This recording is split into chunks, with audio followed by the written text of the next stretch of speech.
Years ago, my own parents packed my bags and pointed at the door. They believed a lie. A lie told by the person I trusted most, my older brother. I was 20 years old. I had nowhere to go, no money, and no one who believed me. But 10 years later, my father called me, sobbing on the phone. He said 4 words I never expected to hear. "Sweetheart, your brother needs you."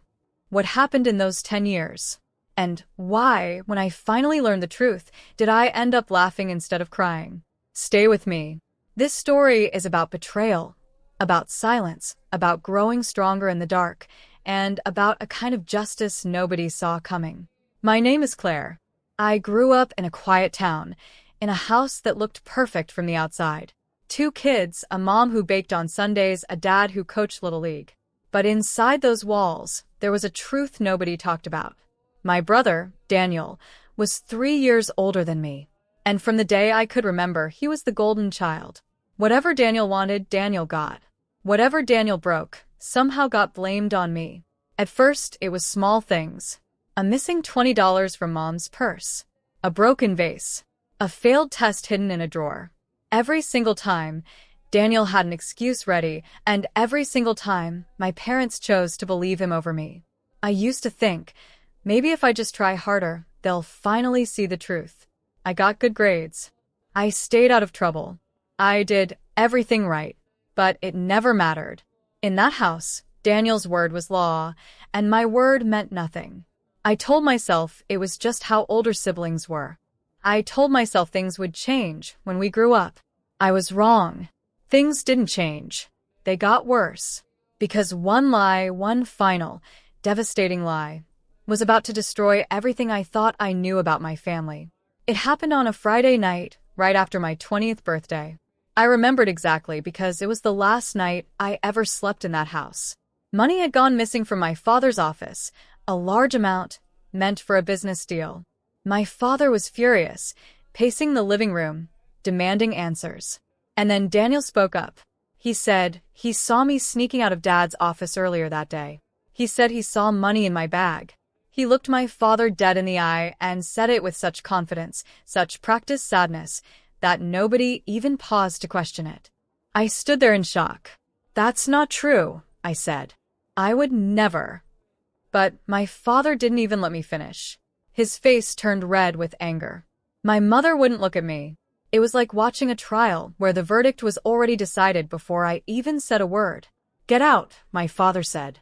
"I don't want a thief in this house." I begged them to search my room, to check the bank cameras, to do anything to prove my innocence. Nobody listened.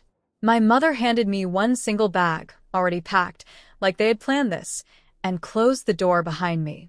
I stood on that porch in the cold, staring at the house I grew up in, realizing that the people who were supposed to protect me the most had just thrown me away for a lie. That night, I sat in a bus station with one bag and $40 in my pocket. No family to call. No plan. Just me and the weight of betrayal sitting heavy on my chest. I could have broken down completely. Some nights I almost did. But somewhere deep inside me, a small voice kept whispering, "You did nothing wrong. Don't let this destroy you. Prove them wrong, not with words, but with your life." I took a job at a diner the next morning, sleeping in a shelter for the first 2 weeks. It was humbling. It was hard. But it lit a fire in me that never went out. A few months later, I saw a recruitment poster for the military. I don't know why, but something about it called to me. Structure, discipline, a place where hard work actually meant something. A place where nobody's favorite child got special treatment. I signed up. I trained harder than anyone else in my unit. When others complained, I pushed through. When others gave up, I got stronger. Every mile I ran, every early morning, every moment of exhaustion, I turned it into fuel. Because somewhere in the back of my mind, I kept picturing my brother's face, calm and confident, lying to my parents without blinking. I promised myself that one day, I would stand tall enough that no lie could ever touch me again. Little did I know, that promise would take me further than I ever imagined. I almost didn't answer. My thumb hovered over the screen for what felt like forever. But something told me to pick up. "Claire?" His voice cracked immediately.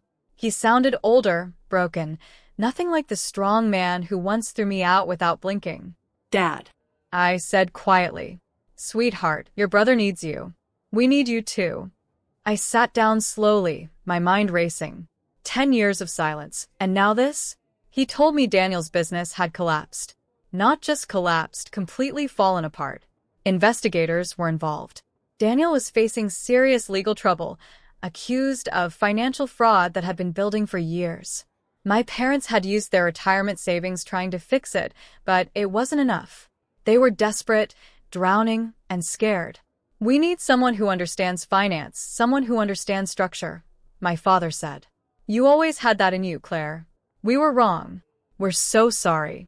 Please come home. I sat there in silence, letting the truth settle.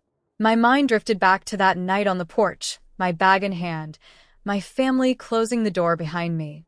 And now here they were, opening the door again, only because they needed something from me. But there was something else. Something in his voice, something in the words financial trouble that pulled at a memory I had buried for 10 years. The missing money. The night I was blamed. It suddenly all made sense. I flew back home for the first time in a decade.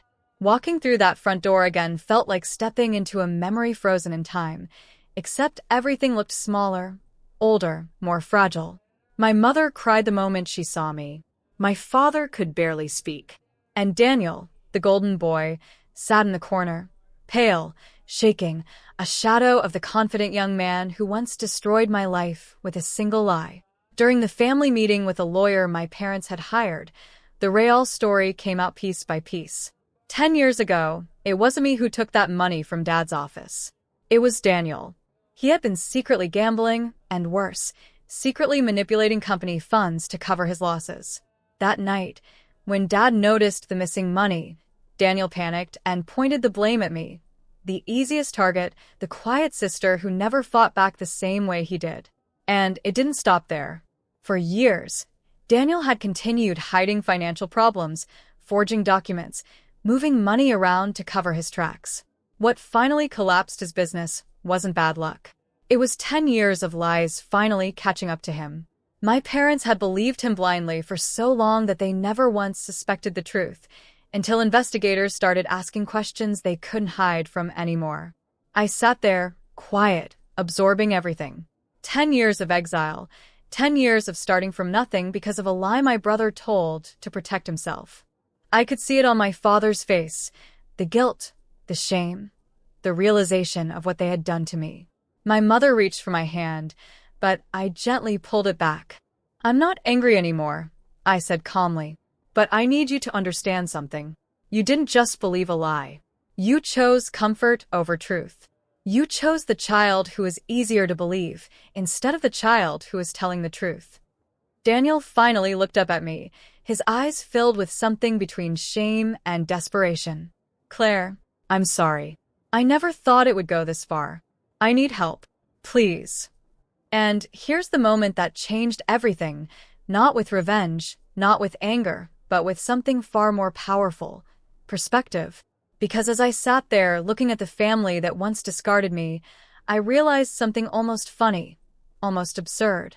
The very qualities they punished me for, my discipline, my honesty, my strength, were the exact qualities they were now begging me to bring back into their lives. They didn't want their daughter back. Not really. They wanted the version of me that could fix their mess. And that's when I couldn't help it. I actually laughed. Not out of cruelty, but out of the sheer irony of it all. Instead of walking away in anger, I did something they never expected. I chose to help, but on my terms, not theirs. I used my military training in logistics and financial oversight to help untangle the mess Daniel created. I brought in the right professionals, negotiated with investigators, and helped my parents avoid losing everything they had left. But I made one thing clear to Daniel, directly, without raising my voice. You will face the consequences of what you did. Not just to the business, but to me. You destroyed 10 years of my life with one lie. I'm helping this family survive, not helping you escape responsibility. Daniel ended up cooperating fully with investigators, repaying what he could, and facing real legal consequences for his actions. It wasn't destruction. It wasn't revenge in the way people imagine. It was accountability, the one thing he had avoided his entire life. And for the first time, my parents saw him clearly. Not the golden boy, not the perfect son, but a grown man who had let his lies define our entire family for a decade. I didn't need to shout. I didn't need to seek dramatic revenge. The truth alone was powerful enough to shake the foundation of everything they once believed. Months passed. Slowly, carefully, my parents and I began rebuilding something new. Not the family we used to be, but something more honest. My mother apologized in ways she never had before, finally listening instead of assuming. My father started calling just to check in, not because he needed something, but because he genuinely wanted to know how I was doing. Daniel and I are still distant. Trust isn't something you rebuild overnight, and some wounds take longer to heal than others. But for the first time, he faced the truth about who he really was, and that, in itself, was its own kind of consequence. As for me, I returned to my life, to my career, to the family I built for myself over those 10 hard years. But I carried something new with me, peace. Not because everything was perfect, but because the truth had finally been spoken out loud. Looking back now, I understand something important. My parents' silence, their blind trust in the wrong child, cost me 10 years of pain. But it also forced me to build a life stronger than anything I could have built if I had stayed comfortable in that house. Sometimes the people who are supposed to protect us fail us the most. And when that happens, we have two choices. Let it destroy us, or let it build us into someone unbreakable. I chose to build. If there's one thing I want you to take from my story, it's this. The truth always finds its way to the surface, no matter how long it takes to bury it. And the people who once doubted you may one day need the very strength they tried to break. Don't seek revenge out of anger. Seek growth out of pain. Because in the end, the best kind of justice isn't destruction. It's becoming so strong, so complete, so undeniably real, that the truth about who you are speaks louder than any lie ever could. Thank you for listening to my story. If it moved you, if it reminded you of your own strength, share it with someone who needs to hear it today.